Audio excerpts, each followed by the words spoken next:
Hi guys, I'm Grace and this is Lovely Little Studyblr.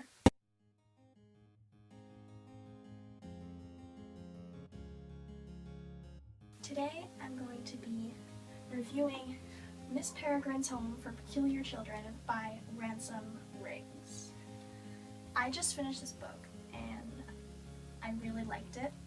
I didn't really know what to expect going into it because I bought this a while ago. I bought this at a book fair in middle school, and when I was going into it I was really expecting a very horror kind of book, and I don't really like scary things, so I didn't really know how I would feel about it. I was just kind of excited for it, and I tried to pick it up before and I didn't really get into it because I was reading other things, but this time I said I'm gonna read it and I'm gonna see what happens. So the book wasn't as scary as I was expecting it to be, which I did appreciate. It did have some creepy elements to it, which I did enjoy, but I didn't lose out on a week of sleep because of it, which I appreciated because, as I mentioned before, I don't like really scary things.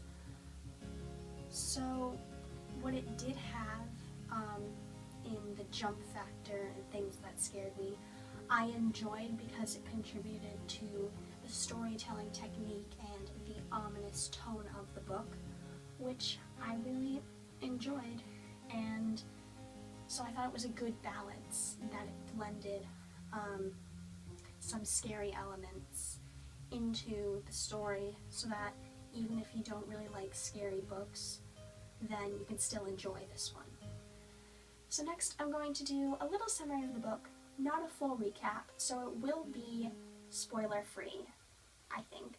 So if you haven't read the book, you can still watch this. However, if you do want to read the book and want to go in knowing absolutely nothing, you might want to skip the next section. I will be doing some parts at the end of this video that do not talk about the content of the book, so you can skip to that part if you don't want to know anything. It's about this boy named Jacob who's he has a grandfather who has always told him these stories when he was growing up about a children's home that he went to, and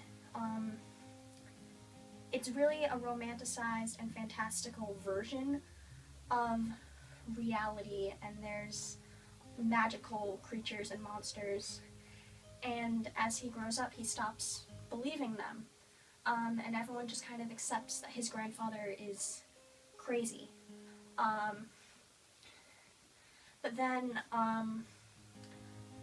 one day his grandfather calls him at work and he goes to see him, and his grandfather dies in the middle of the woods. There's this big dramatic thing. And Jacob sees this monster in the woods that his friend who was there with him didn't see. And when he tells his parents, they also think he's crazy, and he goes into therapy because his parents put him in therapy. And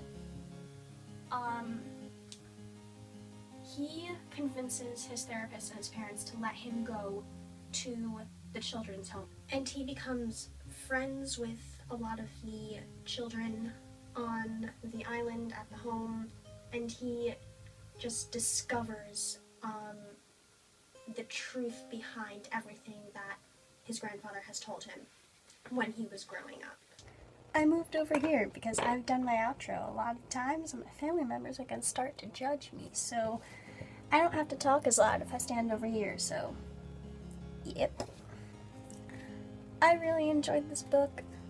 I cannot wait to pick up book 2, which I don't know much about yet, but it is called Hollow City. I'm hoping to read it soon.